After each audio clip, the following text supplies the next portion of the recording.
Welcome to Road Trip WDW. I'm your host, Rebecca Schlau. This is episode 19 for August 20th, 2019. So welcome to the show, everybody. Sorry there's been a bit of a delay since my last recording. I've been lazy. Yep, that's it. Since our last podcast, I've been thinking about things that we need to talk about. There was a few things I did want to touch up on from the last trip. I kind of want to go over what all I learned from my last vacation, plus give some more details of a special event I forgot to mention, and maybe go over some of these special events. So, first, going back to my trip, there's one special event I didn't go over last time, and that was, I believe, the early morning magic at Toy Story. Now, the reason why I don't want to spend too much time going over this right now is because it's not even offered right now. And I think with Galaxy's Edge opening at Hollywood Studios, everything's just kind of up in the air on what's going to happen. But if you ever get a chance to go to early morning magic at Hollywood Studios that is just at Toy Story Land, it's awesome. Even if Galaxy's Edge is open, they may do something different there, but it's awesome. I loved early morning magic. Just like anything that we're doing, it is expensive. Okay, that's kind of a given, and you do have to pay per kid, per adult. The kids that are under 3, of course, they're free. But you got to pay, but you get a breakfast that's included, and it's one of those things where we showed up, I believe, around 7 o'clock. They either told you to show up at 7 or 7:30 with the intention of you could go ahead and eat breakfast or something like that, because I think they open up the gates at Toy Story Land at around 7:45. So I think they want people to eat before, but I don't think a lot of people do, because if you go eat breakfast, you kind of have to go kind of quickly, and then you just have to race over there to Toy Story Land, because they weren't even in the same area. The breakfast was on the other side of the park, which it's pretty smart, because Toy Story Land gets so crowded, or at least it did this summer. And for about an hour before the park opened, you had that whole land, you and all the other people who paid for this extra event. So it's a very limited number of people that can actually go. And that means there's very little wait times. You still will have a little bit of a wait on Slinky Dog Dash, Alien Swirling Saucers, and Toy Story Mania, but they're going to be limited. It's not going to be that bad. And they also, I think, you get a chance to meet Woody and Jessie and I don't know, maybe some other Toy Story characters. But overall, this was a really great way to knock Toy Story Land out of the water.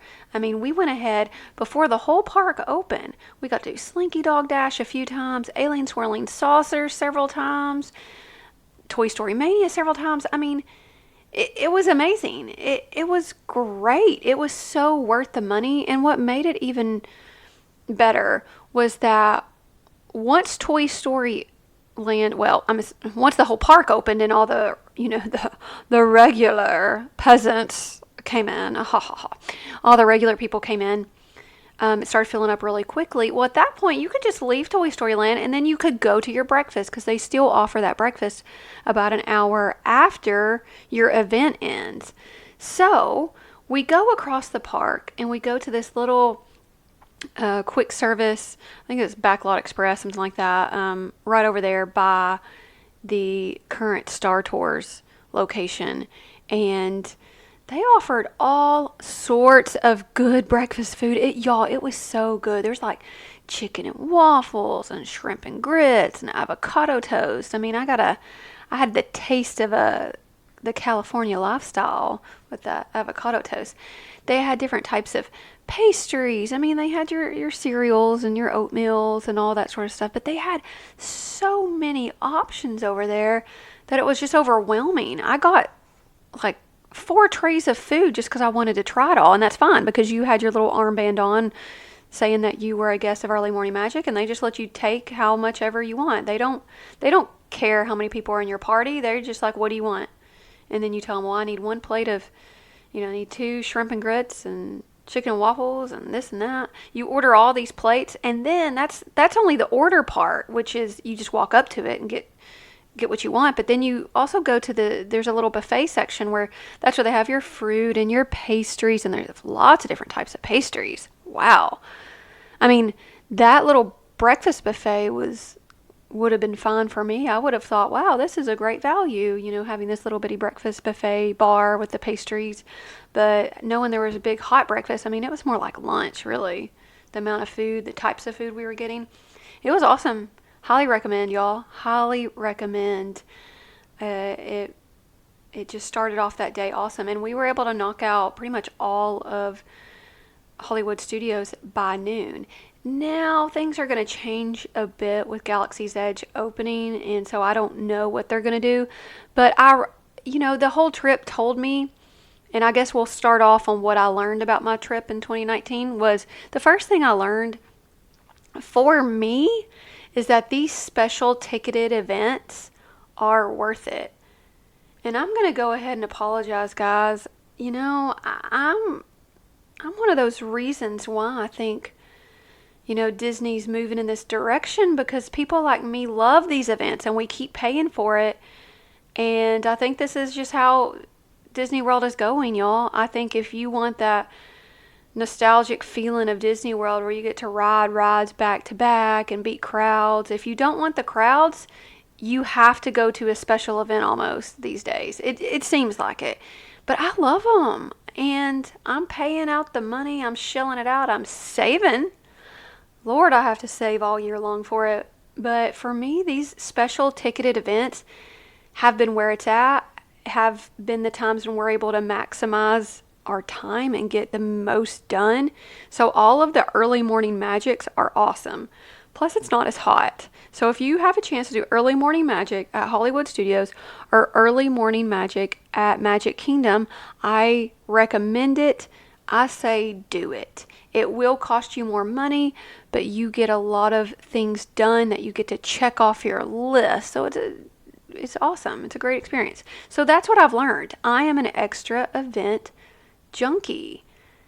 I love going to these paid events. And I don't know, I think it's because it makes me feel special. I guess that's what it's supposed to do. Because it is exclusive. Because you normal people aren't paying for this. It just seems like. I mean, I know this is the first year we've done this amount of paid events. In the past, of course, we couldn't afford it. But now that I know how to save my money and budget better, we are able to work these sorts of special events in. And I've decided that I'm a junkie for it, and I'm probably going to keep going to special events. Now, one thing I also noticed is that I'm also more inclined to do special events for the quote-unquote, for the podcast, for quote-unquote, the audience. Really, I'm just doing my quote-unquote research just for you guys so that you guys know that, how these events go. And so far, so good. I'm enjoying my research. I think the investment has been well worth it, and I'm going to continue to go to these special events because they're a lot of fun, and it makes my life easier with so many kids. Not having to wait in line is where it's at. Let's go over some other things that I learned, and these aren't going to be in any particular order. I've written some things down, but also I'm just going to say them as they come up. One thing I learned that is probably in the fine print, I just didn't do my research, is Tables in Wonderland card. Now, if you are an annual pass member or I think a DVC member, if none of that sounds like you're going to be interested, then you may just want to skip ahead. But if you are a Tables in Wonderland card holder, you pay for this card, and what I thought was that I was going to get 20% off at restaurants for meals. And that is true at most of the sit-down restaurants, which was a little bit of a bummer for me because I was really expecting to use the Tables in Wonderland card at different fast food or quick service locations and was hoping to save 20% on all of it because that is just a great value. However, I learned very quickly that is only for the sit-down meals. For us, that meant we probably didn't get as much value out of buying this card as we would have otherwise because I canceled a lot of our sit-down meals that I'd booked, and we were winging it through the parks a lot of the time. However, we did use it several times though for different meals, and so I still think for us, ultimately, it's going to save us a little bit of money. It's not going to save us gobs and gobs because we are not, we're not local, so we can't just go all the time. It's going to save us several $100s by the time our Tables in Wonderland card expires. So that several $100s has been worth the investment with it. But I learned that the hard way. Also, I realized that with your annual pass, you get discounts. You already get discounts at some of the food establishments, either the restaurants, quick service. Some of them offer like a 10% discount already. Now, Tables in Wonderland can up that a bit, but annual pass holders already get something of a discount. But still, like I said, Tables in Wonderland will still save me money in the long run. Also, what I noticed was I was super comfortable overbooking restaurants and events and things to do during my vacation. So one of my tips for people is, of course, not to overdo it, which I'll speak about in just a minute. Not overdoing it means stop booking every single minute of your day and putting these huge, tremendous plans and stress upon you and your family. I mean, stop doing that. Now, I do it, but don't do as I do. Do as I say, of course. But you guys shouldn't do that, of course. You should not overbook. But y'all, I overbook like a crazy person. I get on that app before my trip. I mean, when it's my 180-day mark, I am booking every restaurant that you can imagine. If someone said this restaurant was good, I'm gonna book it. I have a whole week's filled with lunch and dinner reservations all over Disney World. And I know going in, I'm not going to keep all these. I don't know how a lot of people feel about that because I'm kind of bombarding. I'm saving my spot without any intentions of going. And some people may frown about that, but y'all, I don't know what I'm going to do. Because all these special events keep popping up, and you never know when I'm going to want to do something. I'm going to change it, or I'm going to want to go to some other park that I hadn't planned. But I want to at least have my certain things booked just in case. So I tend to overbook all the places I want to go. I will, this trip I had Ohana booked. I may have had a Chef Mickey's book. I had an Akershoes.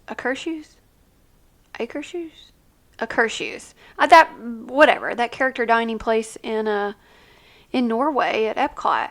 I think I had Garden Grill. I had several different dining reservations that I ended up canceling because it ended up just not making sense with our schedule and how we were feeling. So I gave them, my good 24-hour notice, and I canceled them ahead of time like you're supposed to. But I overbooked on purpose because I wanted to make sure I had some options when it came closer to time, because y'all, it is really hard to determine what you're gonna want to eat and do 6 months before you even arrive. And in order to plan a Disney World trip, it's like you gotta plan your dining first. Like your whole trip, the first thing that you have to do is plan your dining. I mean, it is kind of crazy. I've adapted to the system, so I really don't mind it. So I know it may sound like I'm complaining, but y'all, I'm used to it. So it's no big deal to me. Yeah, I'm used to planning things around dining. But I also overbook for that purpose because I never know what I'm going to end up doing. And I never know what's going to be announced within, 30 days of my arrival. They may have a new event like the early morning magic. And that may mean I'm going to cancel a lunch reservation in order to get there. So I want to have my special places booked, and I'm going to be honest, I have been guilty of booking more than one reservation with the same restaurant on different days because I really wasn't sure which day was going to work for me. But if it's something that's really important to you, you may want to keep that tip in mind, is that if, like for instance, you are dead set on going to Chef Mickey's because you keep hearing all about it. Well, just like me, you could book 2 different reservations. Like I booked it once on a Tuesday, and then I booked it a different time on a Friday. because I wanted to make sure we went at least once because I knew it would be great. I ended up canceling that first one and decided to use it as a last meal, for instance, on that vacation. So as it got closer to time, I was able to do a little bit more planning. So I have learned that I overbook things on purpose now. And that doesn't mean I want you to stay overbooked, but I learned that I am fully comfortable overbooking my schedule in advance. I've mentioned this tip before, but one thing I learned is that I'm going to start buying my kids souvenirs when they find something they really, really like and it's within the budget and it's reasonable. My poor heart still goes out to Martha, who I promised the little Figaro kitty carrier thing. Y'all, I still feel bad about that. Now she has it. Keep in mind, she has it. And of course, she's done playing with it because she saw it for 5 minutes. And of course, she's done. But I felt terrible that I promised her we would go back and get it. And when we did go back and get it 6 days later, it no longer was there. And it was completely sold out. Cool things sell out. I learned that. Cool things sell out. Now, it wasn't cool to me. It was a freaking toy. I didn't care a lick about it. And I knew my kids, they have something. The minute something is physically theirs, like the minute they open up that gift and it is theirs, there's a few minutes of excitement, and then it's just like, what's next for my kids? My spoiled, ungrateful kids. I'm just kidding. My kids are lovely and they are so sweet and they really are grateful and they do like some of their toys, but a lot of them, once they unwrap it, it's over. So anyway, I've learned that I probably need to buy more and more souvenirs than in there. And for people who are at the parks and you don't want to tote it around, at the parks they will keep it there for you, or I think you can actually get it delivered to your hotel. So you don't have to worry about toting whatever it is around. The other thing I've learned about our vacations is that we really enjoy the theater attractions. They are a lot of fun for our family. And because they aren't rides, I think they get overlooked, which is great for us, but something you need to know. A lot of the fun stuff isn't the rides. And you can have a lot of fun in Disney World without setting foot on like a ride vehicle.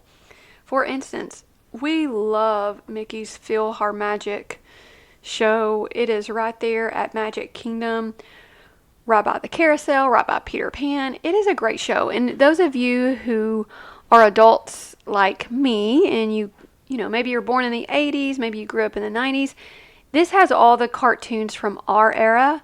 It is the Disney animation renaissance, when you see Aladdin and Little Mermaid and Lion King. And so all of these big time cartoon movies that came out when we were of age, they're the ones that are prominently featured. And I love that. Now, it's probably time for an update, to be fair. But these classics from our generation are still very much loved by all the kids in the audience, and the show is fun. It's a 3D show, so it's always fun to just watch the kids try to touch stuff on the screen and stuff like that. Same thing, the kids, what they loved the most, the show they loved the most this time, which was something I hadn't done since 1997 or whenever this park opened at Animal Kingdom. That big old tree of life, that tree, the tree, that is the symbol for all of Animal Kingdom. That show that goes kind of under it, in it, A Bug's Life. Do you remember that movie, A Bug's Life? I don't either. I mean, I remember of it. I don't remember watching it at all. I know I did, but I cannot remember it. But anyway, they have this show called A Bug's Life.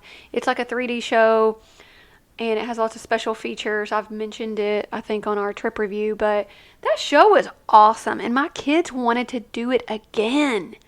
They wanted to do that a lot more than some of the other rides, and so don't underestimate that. I've heard great things about the shows as well. That Lion King show, the Festival of the Lion King at Animal Kingdom, same thing with the Finding Nemo show. I've gone to the Little Mermaid show at Hollywood Studios, and it's cool, but my kids were too young to be able to sit through that and not get bored. So for us, it just didn't work the last time we did it. Now, I haven't done it with my current 2-year-old. He may actually sit and watch it. He really likes these Disney movies, so he may do just fine. But my girls just never stayed entertained. There's also shows on pretty much all the parks. Another one at Hollywood Studios is the Beauty and the Beast show. I've heard great things about it. Don't underestimate the end of night shows, all the fireworks shows, Fantasmic, the Star Wars Spectacular, Happily Ever After at Magic Kingdom, the Rivers of Light, and Epcot, whatever it's going to be called, Epcot Ever After. I don't know what they're about to call it, but it's something. But anyway, these are kind of shows that aren't rides that are really fun. Some of these you need to plan your day around, like the nightly shows, because they only happen once. But other ones, they seem, in my opinion, easier to get to. Now at Hollywood Studios, you're pretty much going to be forced to watch some of the shows if you are using your fast passes, because they no longer let you choose more than one ride for your 3 fast passes. You're going to have to choose some of those lower tiered shows to fill up that time. But that's okay, because I think the shows are being underrated, and people don't think of them as attractions enough. But a lot of kids love these things. So I definitely encourage you to don't just look at the rides, look at the shows that are going on, look at the other attractions that can be fun. In 2019, I learned that I love being spoiled by the monorail resort, specifically the Grand Floridian. I loved that luxury of being one stop away from Magic Kingdom. I ain't gonna lie, I ate it up. And with the price I paid, you better believe I savored every bit of that flavor. But something you need to know about the monorails. They break. They break down, and when a monorail breaks down, you got to get your rear back downstairs from the monorail platform and catch a bus somewhere. And it just seems chaos. I mean, they've done this before, but they don't always tell you need to take a bus. Sometimes they're like, well, you could wait till it gets fixed. The monorail gets fixed. You could stay here, or you could take a bus. And they don't really tell you what you need to do. But it's a real pain in the rear when you have all your stuff packed, ready to just stroll right on the monorail, and then you realize you have to pack up your big double stroller after all. And of course, that's when we lost some stuff when we did that, because we're just kind of chaos and disorganized to begin with. But that was not fun. And so twice during our trip, we had to be bussed over to where we were trying to go. So keep in mind, y'all, that monorail breaks down. We were very fortunate that it broke down before we got on. What I wouldn't want to happen is it breaks down while we're on it. Now, it's happened to me before where we've had to sit there for several minutes, but it's never like broken down where we've had to stay, up on the monorail line for, 10 plus minutes. That's never happened. And not that it would be the most horrible experience, but I just don't like being stuck in, non-moving transportation devices with my children for that long. Like, I'm the type of person that, I don't want to sit in traffic. I would rather spend a few extra minutes going the back way just to not sit in traffic, because it's frustrating. I just like to go, and I think my kids are the same way. So, monorail good, but there's also a con. It breaks down, and with the age of the monorail and this system, I can only anticipate it will continue. Something I learned. Well, I didn't really learn it, but it's almost like I keep getting this idea reinforced. But even when you're a planner like me, and you know to plan for the unexpected, and you know to plan downtime, and you know you'll be rushed, and you know you'll miss out on things, I think there must be some sort of denial I have, because I keep not being able to do things I want to do on my trips. And I find myself to be a pretty good planner. I mean, I know this, y'all. I know Disney World. I know how to plan a Disney World trip. But for some reason, I still can't find the time in our trips to do some of the fun things I've been meaning to do. We're talking like stuff that I consider must do. And like, for instance, I was committed. I wanted to go to Rafiki's Planet Watch. I wanted to get on the little train at at Animal Kingdom. I wanted to go to Affection Section, the cutest name of any attraction. And I wanted to pet those goats.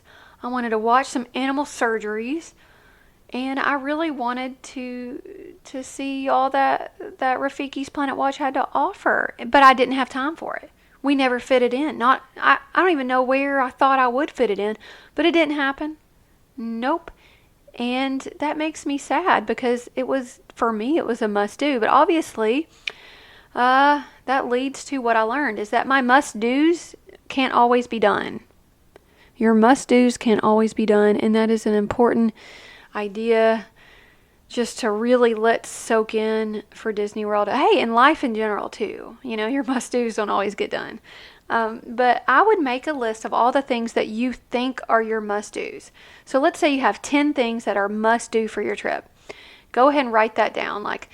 Let's start with it one category, like must-do attractions, must-do restaurants, things like that. So let's get a list of 10 must-do restaurants or things you need to eat, like treats, okay?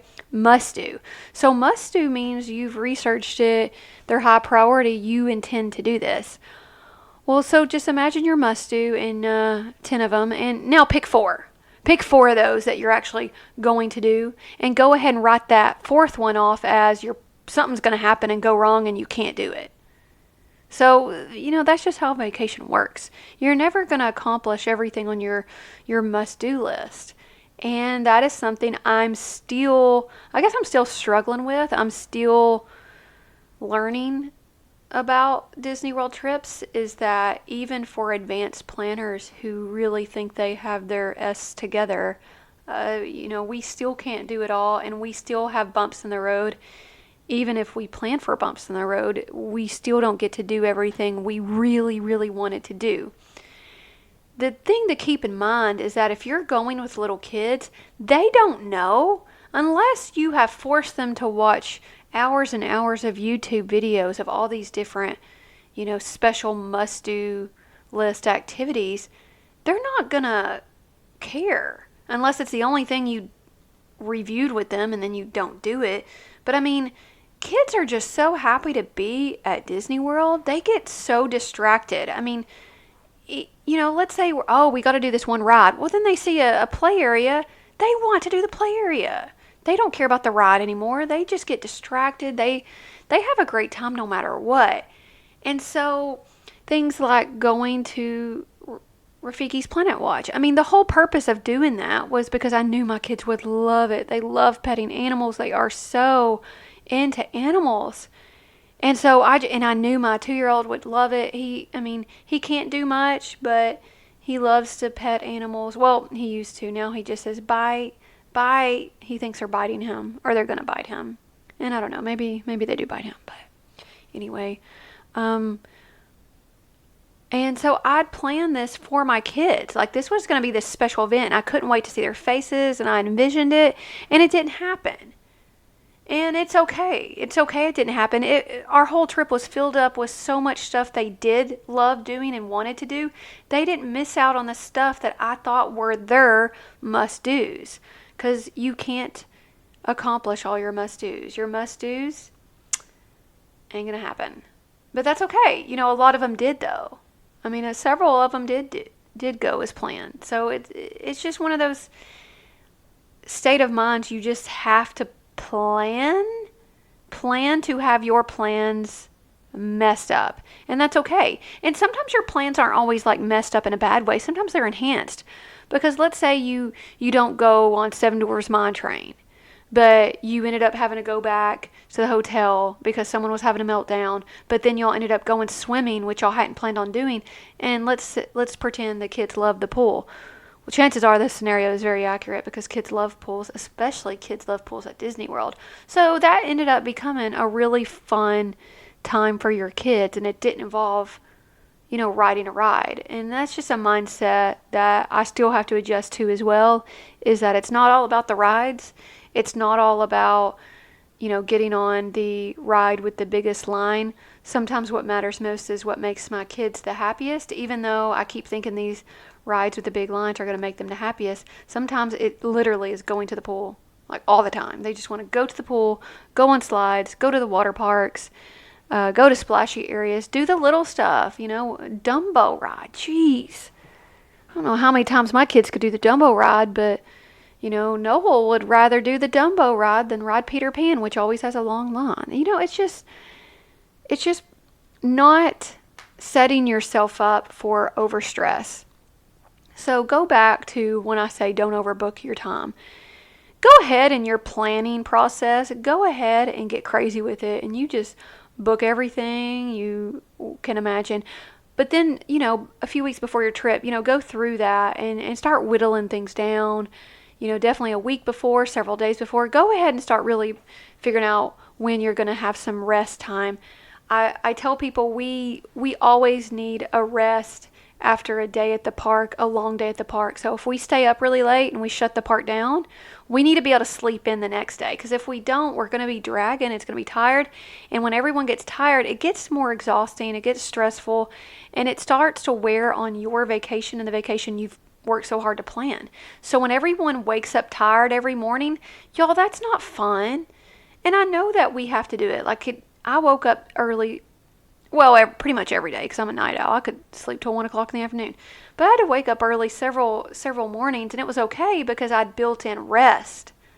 If I didn't build in the rest, then I would have been miserable, even though we had so much fun planned. It's just too exhausting when you try to book all this junk in your day every single day of your trip. If you do not book a day at your hotel's pool, a day of nothing, then I think you need to reevaluate your plans. Now, if you're just going for a few days and it's a down and dirty trip and you are in it to win it and you are just going to get these parks knocked out, okay, well, that's a little different. But if you're like me and you want to stay a week, you need to book some time to stay at the resort and not be rushing around the parks, especially right when they open.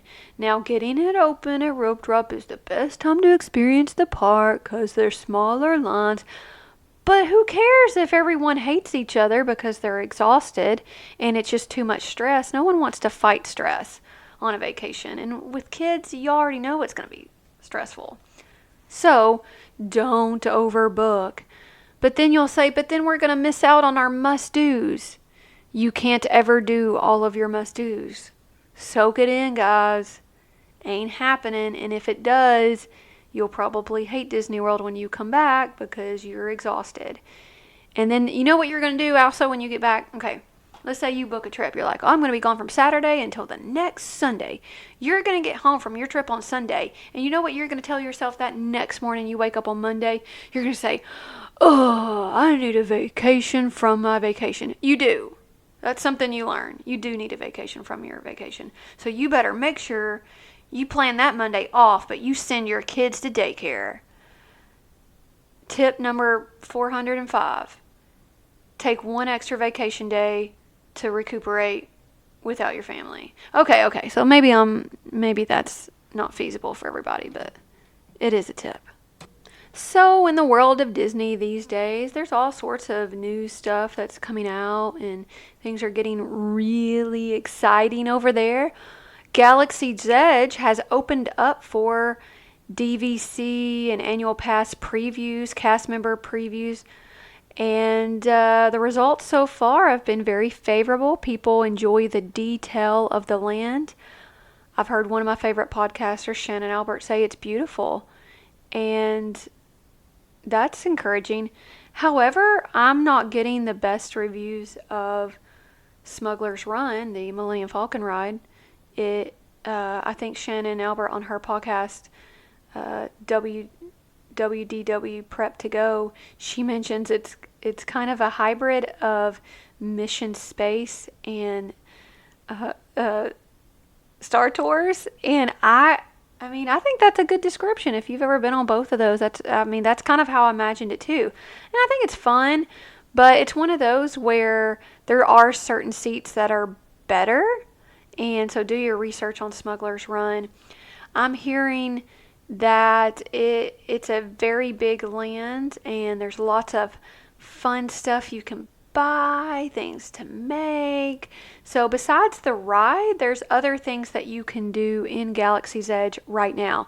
Now, it doesn't officially open up until next week, but the reviews so far are good. We have no idea what the crowds are going to look like, though, as next week rolls in the next few months, and even when Rise of the Resistance, the second Galaxy's Edge, which is supposed to be the big one, that one doesn't open up until the first week of December. So no one really knows what's going to happen at Hollywood Studios in attendance throughout Disney World during this time. And I really don't. It's hard to even predict because, Galaxy's Edge was so hyped up, and then it opened up in Disneyland, and it was a bomb. Attendance was so down. It bombed completely. And it's not because the land was bad, there was anything wrong, but all the hype surrounding it, I think, just scared crowds away. And the way they only did invitation only, and it was so exclusive, I think everyone was like, well, I'm not going. I'm not going to risk it if I can't get in, or if it's going to be crazy. It's not even worth it. Now, I think crowds have come back to normal and kind of leveled out, but it's hard to determine what's going to happen to the crowds at Walt Disney World and Hollywood Studios specifically when Galaxy's Edge officially opens. A lot of us in the Disney podcast world are getting super pumped up because I believe this weekend is D23 Expo, and this is the bi-yearly. When I say bi-yearly, is it? I may not be saying that. It's it's semi-annual. No, not semi-annual. That's like twice a year. Every other year. There we go. Every other year, they have this big conference out in California where Disney gets to announce all its really cool Disney news. Last time, we got word that we were getting the Tron roller coaster at Magic Kingdom.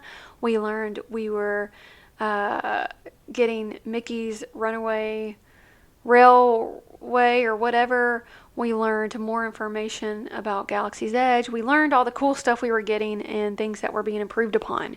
And so that was really cool. So we're all really excited. Because I think these expos, they have to announce stuff we don't know. So it's like, what else can they announce that we don't know? My other podcast that I like to listen to, Capture the Magic, and some of their branches of Capture the Magic, such as like the Diz Dudes, Main Street Magic, they're often talking about what are they going to announce at D23? And two of the hosts they're always asked that question. Do you think they're gonna announce another park? And we don't mean another like water park. We mean like another main theme park. Now, Universal Studios calls their water park a theme park, but hey, we know the truth. And they both say that no, they're not going to do that because Disney's 50th anniversary will be next year, and they've got too much already going on. No, wait, it may be next year or the year after. I can't remember. So there's just really too much going on. Now, both of them said I could see where they may be doing some expansion announcements, things like that. I don't know. Disney, I think they're going to surprise us. I think they're about to do something. And I don't know if they're about to announce another park or they're going to announce maybe even a new location. I have this feeling they're going to announce something that doesn't have to do with Florida. Now, whether that's going back, to earlier plans, another podcast. Man, I listen to a lot of podcasts. One of the other podcasts mentioned this old Disney ski resort on the Disney Dish with Jim Hill and Lynn Testa. They mentioned this old ski resort that Disney had talked about a long time ago. And I don't know if they're going to do that, but I'm thinking like another park. They may even plan another one overseas. I don't want them to, though. I'm stingy with my Disney. I want them to keep it here. I don't want them to build another park somewhere far away. I'm not saying they're going to build a new park, but they're going to build something big. They've got to announce, they have to top something, right? It's got to be bigger. They've got to announce. It's only every 2 years. They've got to announce something bigger and better. And so maybe I'm just expecting too much. I'm really not going to be disappointed if they don't. I'm happy if they released a few new rides. I think that would be really cool. But I think there's something big coming that we're going to get excited about. Now, I think they're going to announce it, but I do not think it will be ready for a very, very long time. If they do announce something, I think they're just going to announce it, like just to tell everyone, not because they actually have the firm plans in place, but that they're going to be moving forward with it in the next several years. So probably, I don't know, I'm guessing in about 12 years from now. In 12 years, we will have a brand new theme park, a fully built theme park. So they'll probably open it in about 7 years, but it won't actually be fully built for another 12 years. That's what I'm going to say. I do think they are past due to get rid of some attractions that just need to get overhauled. I'd love to see something else in the Figment building. A lot of people have already speculated they'll be changing that up. That would be great. I would also love them to do a bit of a change to the Tomorrowland Speedway. I mean, come on. I guess they're just not going to do anything with it. I think there's some other things. They've got some great space at Magic Kingdom. That space where they did Stitch's Great Escape, even the laugh floor, Monsters Inc. laugh floor. I think they could. There's room there. I would love it if they gave Pooh Bear an upgrade, because I swear a few years ago they did a downgrade to it. Like, it used to be a better ride, and I feel like now it's just kind of hot in there. I mean, my kids still like it, but based on what I've seen at Universal and stuff like that, I think they need to up their game. I think they could change up. They need to freshen up that ride, go back to some of their earlier effects that they used to have. Like, I swear, in the part where it's raining and thundering, they used to have a little bit of sprinkle, like water, but that's gone. They don't do that anymore. They don't sprinkle you. And it used to feel cooler. Now it always just feels like there's no AC in that building. So I think they could spruce that up. I mean, these aren't huge announcements I think they're going to make, but I wouldn't be surprised at some point if Splash Mountain does get that revamp they've been threatening, or people have been talking about for a while. I don't know that Zootopia was the smash hit they thought it would be, because that would be the prime. You know, to me it almost seems like they built this whole notion of Zootopia around Splash Mountain. Like, if you watch the movie, I mean, there's a part where the main characters are going down this huge slide of water, and I'm like, man, I bet they thought this was going to be such a big hit that they are just going to overlay Splash Mountain with this, and it still wouldn't be a bad idea. I don't want them to change Splash Mountain, but I'm just thinking of I'm trying to anticipate, y'all. I'm trying to anticipate all the things they're going to announce, so that when they come back and announce it, y'all can be like, oh, you're so smart. And I'll be like, yeah, I'm so smart. But none of my ideas are my own. A lot of the ideas I've been thinking about come from all the million podcasts that I already listen to. But, unlike some of the other podcasts I'm listening to, I think they're going to announce something. I think they're going to announce a new park. Okay, there, I put my bet in. I am in it for about 60%. 60% of me says they're going to announce a new park. 40% says they're going to announce a new land. No. 30% says 38% says they're going to announce a new land. 2% of me says they are going to announce a new park and a new land somewhere. Yes. So we'll see how those bets pay off once next week rolls around. But I'll try to provide a little bit of coverage. If you don't follow along with some of the other podcasts, then I will try to provide some coverage of that. But y'all, I'm not going to be the first source for it. If you want to get up-to-date news and information, check out WDW Prep to Go, Capture the Magic, Main Street Magic. You could listen to the Diz Unplugged. You could listen to Mad Chatters. There's lots of other podcasts to listen to that will probably be more invested to up-to-date news as it's coming out from D23. And if you're really excited about that, go ahead and log into something or follow something on Facebook. Follow WDW News Today or some, I think that's what it's called. Stay up to date because they're going to announce some really cool things, and I'm excited. And it's not just all going to be Disney, typical Disney stuff. Now that Disney has acquired the rights to, all the Marvel universe, I mean, who knows? Who knows what's about to happen? And they're about to come up with the Disney Plus streaming service, kind of Disney's version of Netflix. Whoo, it's a doozy, y'all. They done made a pact with Hulu and ESPN. They're going to do packages, and it's still going to be cheap. With the same cost of Netflix, you're going to get so much programming. I mean, it's going to be awesome. So I'm super excited about that. I'm sure they'll announce more of that coming up. I'm anticipating they will announce several different movies that will be coming up in the future. Although some of those you are already available to kind of check out. They will probably start going further into the 2020s on what all will be released and what we can expect. I've heard recently from people who have started going to the Halloween party at Disney World right now. Yes, the Halloween party's already started. The Mickey's Not So Scary Halloween party is offered, several times a week, I think, throughout the week until Halloween. And then after Halloween, of course, it gets ready for Christmas.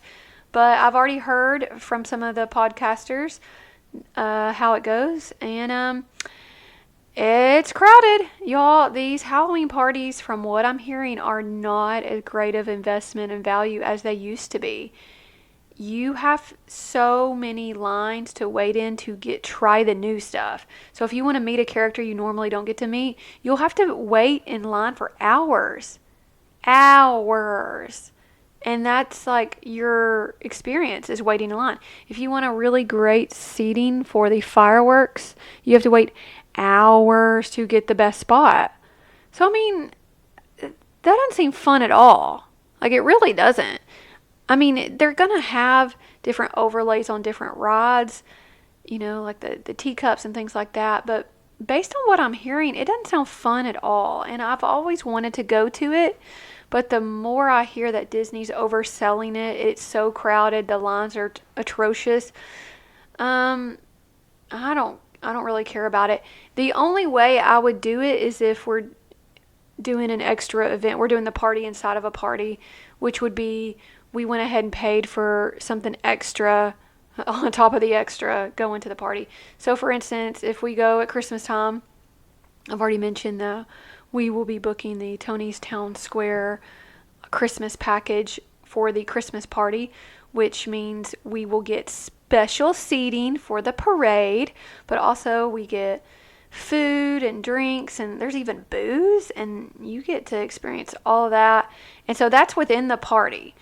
And there's some value to it because you don't have to wait for a good seating. And I really want to see the shows. Like, I want to see the fireworks show. I want to see the parade. Because that's the kind of the big stuff for these parties is the parades and shows.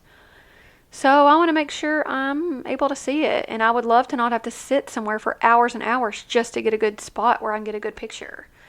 So these extra events at events, I think, are kind of the way to go when it comes to these parties these days. I'm saying that out of pure speculation. I haven't actually attended to give my feedback, but just out of all the podcasters I've been listening to, that's kind of the consensus, is that this is tough. And if this is your one time, one shot and done, I don't know. I'm scared. So that reminds me. So I'm scared for my sister. They're planning a trip in October, and I'm worried it's going to be overwhelming because she's not a Disney World planner like me. Like, she's the type of person that I randomly get a text every few days. Like, what about this fast pass? What about that fast pass? I'm like, Rachel, did you listen to the podcast? I went over that in episode 2. And she's like, no, I'm not going to do that. I'm just going to ask you because you'll give me my answer faster. I'm like, So she's not much of a planner, and I have a feeling she's going to get very stressed with the Halloween party because I don't think she's going to be willing to shell out extra money. I don't blame her, but I'm worried that it's not going to meet her expectations for what the party should be. And so I'm going to try to plant that seed to her next time I see her and let her know that it's going to be kind of crowded. And if you girls really want to see Moana, Seven Dwarfs, or Jack and Sally, you better, that's all you're going to be able to have time to do. You will not have time to do anything else. You're either going to have to pick some rides to ride, or you're going to have to pick some character lines to stand in, because there's just not any room to do anything else. And that is a shame, y'all. Shame on, I mean, I can't say shame on Disney, because obviously I love them and I'm going to continue to go, and if I had the option, I'd go too. But it's like they are taking the magic out, but I guess enough people aren't complaining. Now, if something doesn't go my way, I'm going to tell Disney about it. I want to tell Disney my concerns. I want to tell them what they're doing right, and I want to tell them what to fix, because ultimately if they fix the problems, then that means I'm spending more money and I'm happier. But I'm always happy in spending money at Disney, so really they could abuse me pretty good, and I still love them, I guess. All right, that's going to wrap up episode 20 for today. Check us out on Facebook for our Facebook page at RoadTrip WDW. Also, if you haven't already, please go to the iTunes, the app, and rate us. Hopefully a high rating. This just helps other people searching for Disney World, that they can see, my page becomes a little bit more visible, my podcast. I don't really know what the goal is to make my podcast more visible, but that's what I hear I'm supposed to do. So if you could give me a rating, I would really appreciate it. Also, if you want to get in touch, if you want to offer tips, or you want to talk about a recent experience you had, like I said, catch us on the Facebook. Leave us a comment. Let other people have a discussion. We love to hear from you. We love it. If you are planning a trip to Branson, or are curious about planning a trip to Branson, Missouri, then check out my other podcast. That is Road Trip Branson. We also have a Road Trip Branson Facebook page. Both of my podcasts, Road Trip Branson, Road Trip WDW, we are on Instagram as well. You can find this podcast Instagram at Road Trip WDW Podcast. That's the name. We have a podcast at the very end. So just look up Road Trip WDW Podcast on Instagram. And if you are wanting to follow us for the Branson podcast, you at Instagram just type in Road Trip Branson and you should find us. If you would love to send us an email, yes you would, then email me at roadtripwdw@gmail.com. So there's lots of ways to get in touch, lots of ways to communicate, lots of ways to give some input. We would love to hear from you. Like, we get so excited anytime we get an email, y'all. It's like Christmas Day, like, oh my gosh, someone listened. And then I'm like, Mom, enough. You're my number one fan. I got it. But y'all, for real, we would love to hear from you.